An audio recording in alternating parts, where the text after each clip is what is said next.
নাম হয় ব্রহ্মচারী ঠাকুর। আপনি যে মন্দিরে আসবেন, পায়ের ধুলো দেবেন, তা কিন্তু আমি কখনো ভাবিনি। আসুন ব্রহ্মচারী ঠাকুর, আসুন। আমি শুনলাম এই মন্দিরের পূজারী নাকি মস্ত বড় সাধক,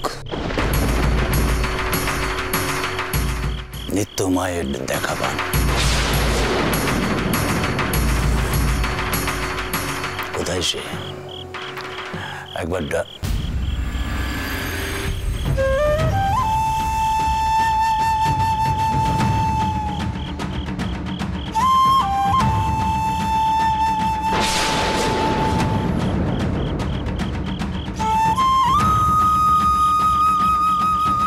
খবর পেলাম শিবানন্দ ব্রহ্মচারী মশাই নাকি কামাখ্যা থেকে ফিরে এসেছেন এবং উনি দক্ষিণেশ্বরের এই মন্দিরে আসতে চান, ছোট ঠাকুরের সঙ্গে আলাপ করতে চান।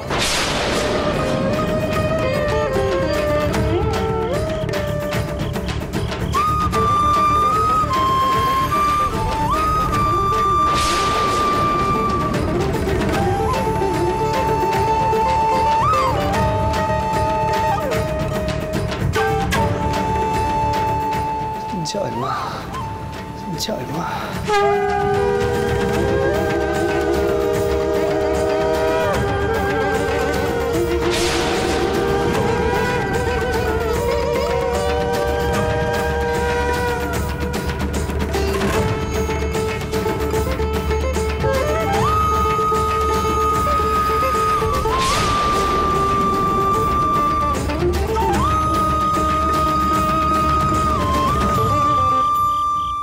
ও মা, তুমি তো খবর পাঠিয়েছিলে আমার সাথে দেখা করতে চাও, তাই নি গা? আমিও ভাবতে পারিনি যে এই মন্দিরে আবার আমাকে পা রাখতে হবে।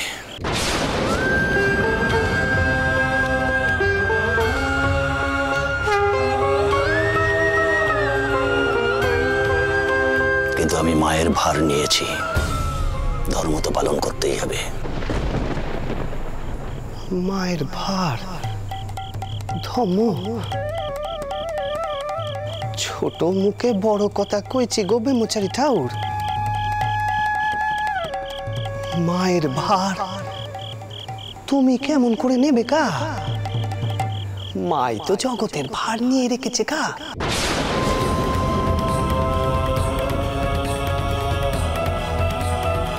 আর ধর্ম, ধর্ম এবার তুমি কি করে রক্ষা করবে? মাই তো ধর্ম রক্ষা করেন।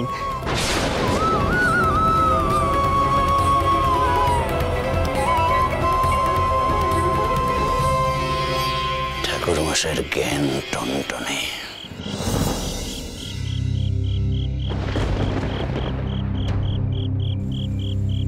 এসো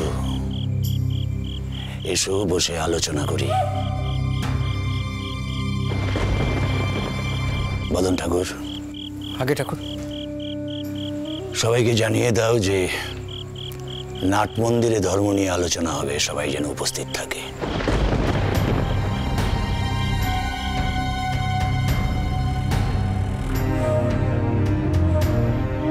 অবশ্যই রানীমা যদি অনুমতি দেন। এ আপনি কি কইছেন কিটা? আমি হলাম ছোট জেতের বেদবা।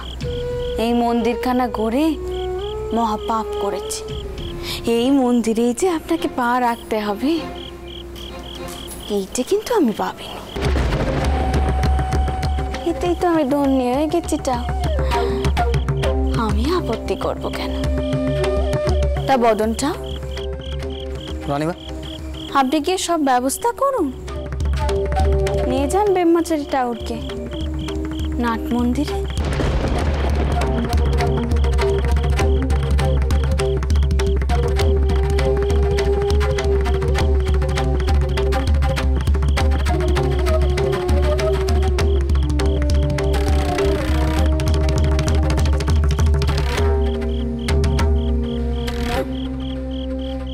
কি হলো কি ছোট বাচ্চাজি, তুমি যাবে নি?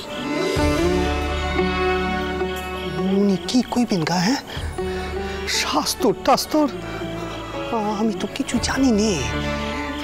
তুমি চলো, তোমার জ্ঞানের সম্মুখে কেউ দাঁড়াতে পারবে না, কারণ তোমার জ্ঞান তো আর ওপরের নয়, এ তো অন্তরের। আর আমরা তো সবাই আছি নাকি? এসো দেখি, এসো।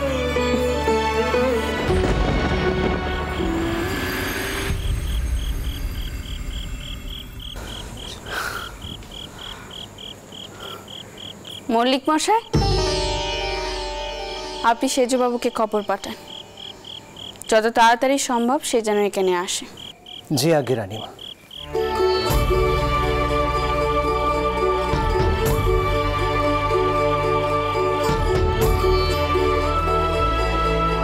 মা মা আমার কিন্তু বড় ভয় করছে গো। ছোট্ট ওরের আবার যদি কোনো অপমান হয়ে যায়। না চটকুকি, আমি বেঁচে থাকতে তা কখনো আমি হতে দেব না, কখনো নয়।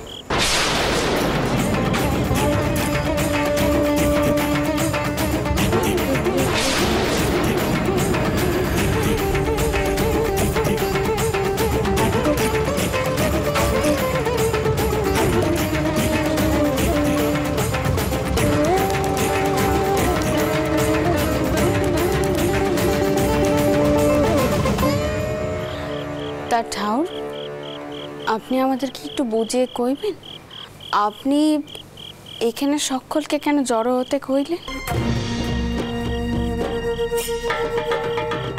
এটা তো হলো মা অবতারিণীর নিবেশ। এখানে মানুষে মাকে দর্শন করতে আসে, পুজো করতে আসে। আপনি ঠিক এখানে কি করতে চাইছেন? আপনার এই মন্দিরের ঠাকুরমশাই মায়ের নামে মিথ্যে কথা বলে ভক্ত সংখ্যা বাড়াচ্ছে।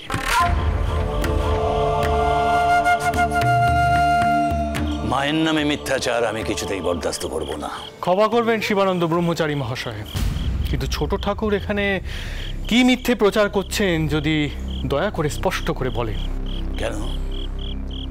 উনি বলেননি যে মাকে উনি ঘরের মানুষের মতো দেখছেন? এটা বিশ্বাস করে ভক্ত সংখ্যা বাড়ছে। এটা তো মিথ্যে প্রচার। যেখানে এই মন্দির শাস্ত্রমতে তৈরিই হয়নি, যেখানে এখানে ভক্ত সমাগম হওয়ার কথাই নয়, সেখানে রানীমা, এটা কি আপনাদের নতুন কারবার?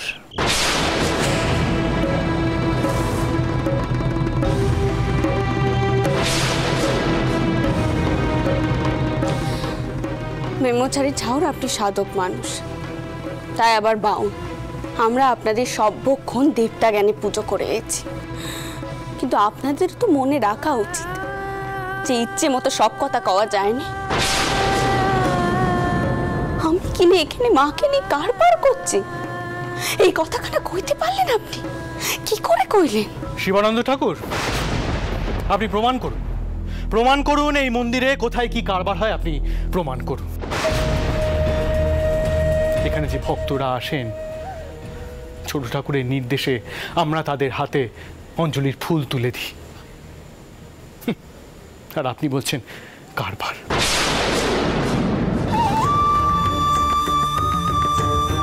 ছোট ঠাকুর দক্ষিণা পর্যন্ত নেন না, জিজ্ঞেস করুন বদন ঠাকুরকে, জিজ্ঞেস করুন। আর এইসব বলে চলেছেন আপনি। আর আপনি জানেন এই মায়ের যে প্রসাদ, তা দিয়ে দরিদ্র নারায়ণ সেবা হয়, কত গরিব দুঃখী আসেন, আর আপনি বলছেন কারবার হয় এখানে। এসব কি কথা হচ্ছে গা? কি কথা হচ্ছে? ও ঠাউর, তুমি যে কইলে মায়ের কথা কইবে, তোমরা সকলে মিলে এখানে তর্ক করছো কেন গা? এ হচ্ছে মায়ের নিবাস, এখানে কারবার করা কি অতই সহজ? এখানে শুধু ভক্তি রসের কারবার করতে হয় গো, অন্য কোনো কারবার এখানে চলেনি।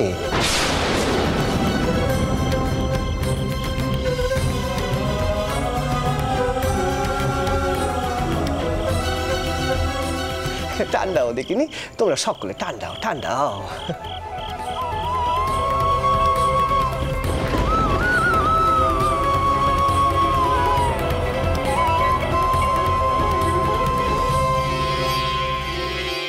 বটে, এখন তোমার মতো পূজারীর কাছ থেকে আমায় ভক্তি মার্গ শিখতে হবে। মানুষকে ঠকাচ্ছ, মিথ্যে কথা বলছো, আবার ভক্তির রসও শেখাচ্ছ। শুনলে তো ছোট ঠাকুর, তোমার মতো এমন সাদা সিধে সরল মন হলে চলে না, কেউ মানে না। তবে ক্ষমা করবেন শিবানন্দ ব্রহ্মচারী মহাশয়, শুধু আপনার একার নয়, আপনার মতো অনেকেরই ছোট ঠাকুরের কাছ থেকে অনেক কিছু শেখার আছে। মানে কিছু মনে করবেন না সেজবাবু, বলছিলাম যে এখন এসব কথা থাক। উনি কত বড় সাধক, গদাই তো তার কাছে ছেলে মানুষ কিনা, তাই। হ্যাঁ গা, ঠিক কথা কইছো গো, ঠিক কথা কইছো। তবে ও অলদারি দাদা, উনি যে কইলেন নে যে আমি মারে নিয়ে মিছে কথা কইছি, তা কিন্তু ঠিক নয়। ও ব্রহ্মচারী ঠাকুর, আমি সত্যি সত্যি মারে দেখি গো, সত্যি সত্যি মারে দেখি। আমি মারে নিয়ে মিছে কথা কেন কইব গো? হ্যাঁ, মা আমার মিছে কথা মুখে সহ্য করে নে গো, সহ্য করে নে। আমি মারে চটাবো নাকি? হ্যাঁ, না না, জয় মা, জয় মা।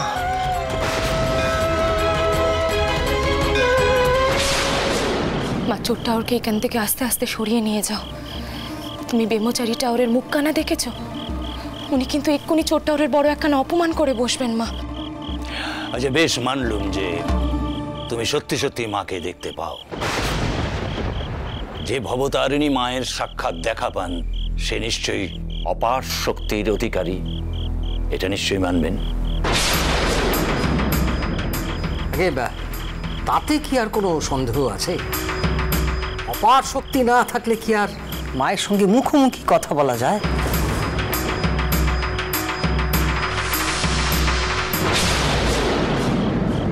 সেজবাবু, এই পুরো বিষয়টা আমার খুব একটা ভালো ঠেকছে না। শিবানন্দ ব্রহ্মচারী মশাই আমার মনে হয় এই মুহূর্তে কোনো একটা কৌশল অবলম্বন করবেন। আমার ভয় হচ্ছে সেজবাবু যে মন্দিরের নামে কোনো যেন বদনাম না হবে। বদন ঠাকুর, আগে ঠাকুর, একটা থালার মধ্যে 5টা প্রদীপ সাজিয়ে তার মধ্যে পলতে দিয়ে নিয়ে আসো তো দেখি। আগে ঠাকুর।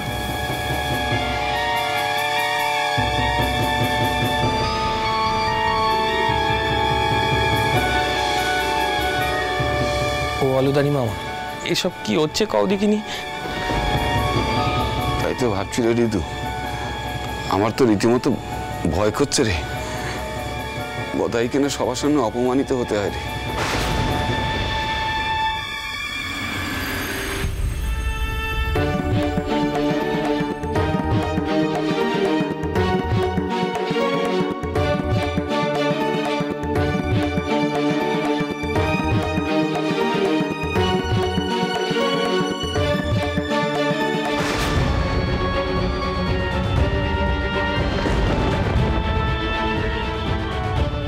বদন ঠাকুর, প্রদীপগুলোর মধ্যেই গঙ্গার জল ঢালুন।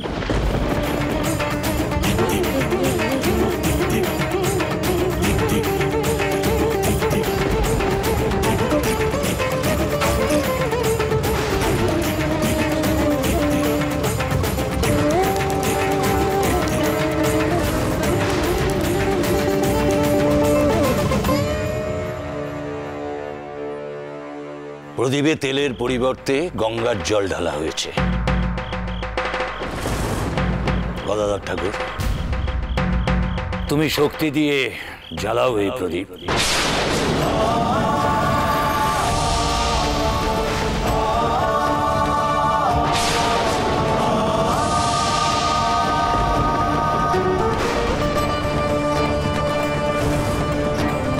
যে সর্বদা মাকে দর্শন করে তার পক্ষে নিশ্চয়ই কাজটা খুব একটা কঠিন নয়। জগৎ ধারণ করেন যিনি, তিনি সর্বশক্তিময়ী। কি তাই তো? সেই মাকে তুমি দর্শন করেছো, এটা কি কম কথা?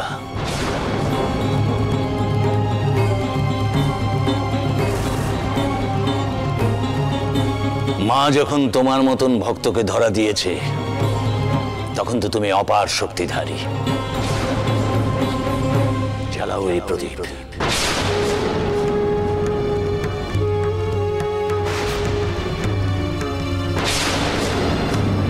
কি হলো?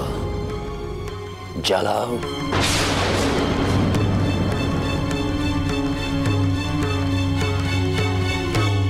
গদাই, গদাই, কি রে চুপ করে আছিস কেন? উত্তর দে, কিছু বল। পারবি তুই এই প্রদীপ জ্বালাতে? পারবি? আমি এসব কি করে পারবো গো হলধারী দাদা? তবে মা পারবেন। যাই যাই, আমি গিয়ে মারে শুধু ওই কি করে জল দিয়ে পিদিম জ্বালাতে হয়। হ্যাঁ, মারে গিয়ে শুধুই। তো তোমরা সকলে একটু রোসো, হ্যাঁ তোমরা একটু রোসো। আমি মারে গিয়ে শুধুই, হ্যাঁ মারে গিয়ে শুধুই গো, আমি মারে গিয়ে শুধুই। মা, মারে, জয় মা, জয় মা, জয় মা।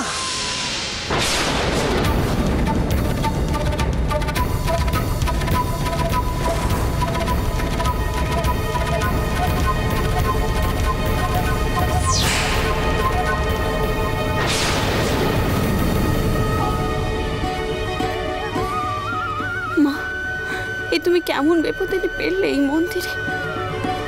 ছোট বাচ্চাজি তো কোনো কালে এমন অলৌকিক কিয়া দেখার নেই। আজকে তিনি পারবেন মা? মা, মারে, ও মা, মা, মারে, মা শুনেছিস? মা শুনেছিস? সকলে কি কইছে শুনেছিস? মা সকলে কইছে আমার নাকি অপার শক্তি হওয়ার কথা, আর তার প্রমাণ দিতে হবে। মারে, আমি যে তোরে দেখতে পাই সে কথা কেউ মানছে নে মা, কেউ মানছে নে মা। মা আমি তো কোনো শক্তির কথা বুঝি নে। তুই আমারে শক্তি দে মা, তুই আমারে শক্তি দে। আমি জল দিয়ে ওই পিদিমগুলো জ্বালাই মা। ও মা শুনছিস? মা শুনছিস? মারে, জয় মা, জয় মা।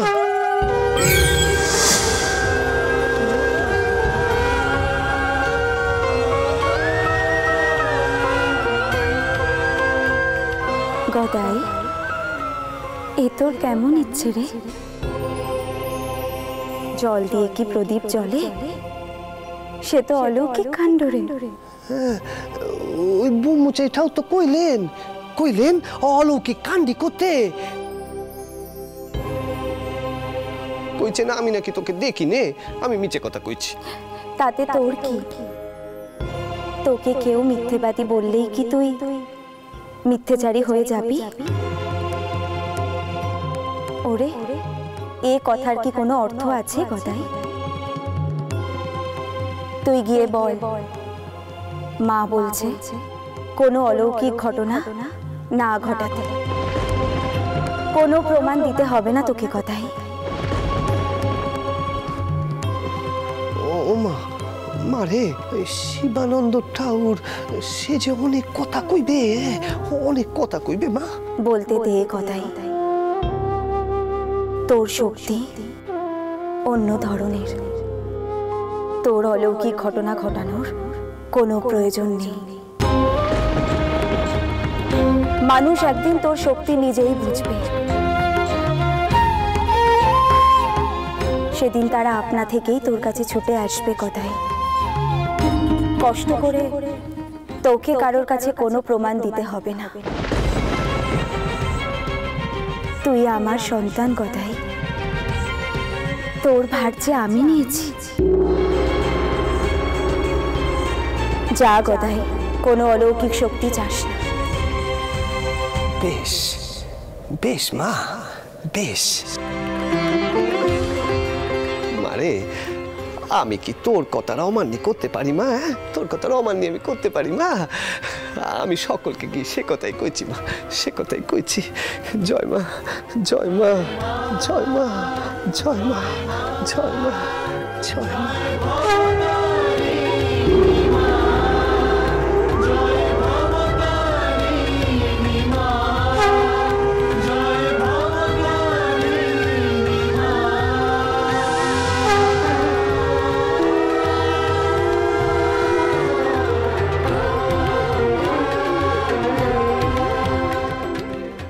জয় মা, জয়। হ্যাঁ গা শুনছো তোমরা? শুনছো গো সকলে? শুনছো? মা যে নিষেধ করলে গা, কইলে ও গদাই অলৌকিক দেখানোর কোনো প্রয়োজন নেই তোর। কইলে কারে কি পেমান দিবি তুই? হ্যাঁ, তোর শক্তি লোকে একদিন না একদিন ঠিক বুঝবে। ও ঠাউর গো, আমি ওসব পারবো না গো। আমি জানতাম তোমাকে মা এইরকমই উত্তর দেবে, কারণ তুমি সত্যি সত্যি মায়ের দর্শন পাও না।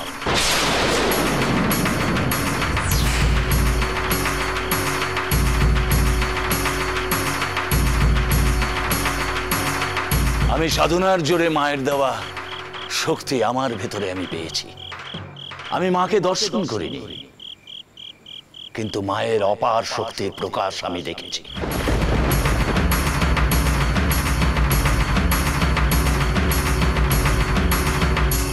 দেখো গদাধর ঠাকুর, তোমার সামনে আমি আমার মায়ের সাধনা করার ফল দেখাচ্ছি।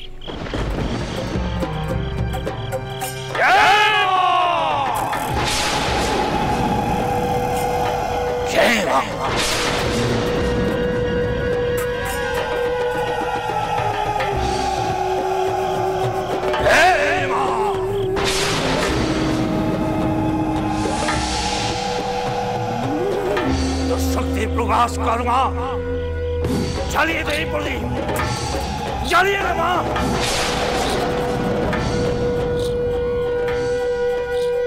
তোর শক্তি প্রকাশ কর।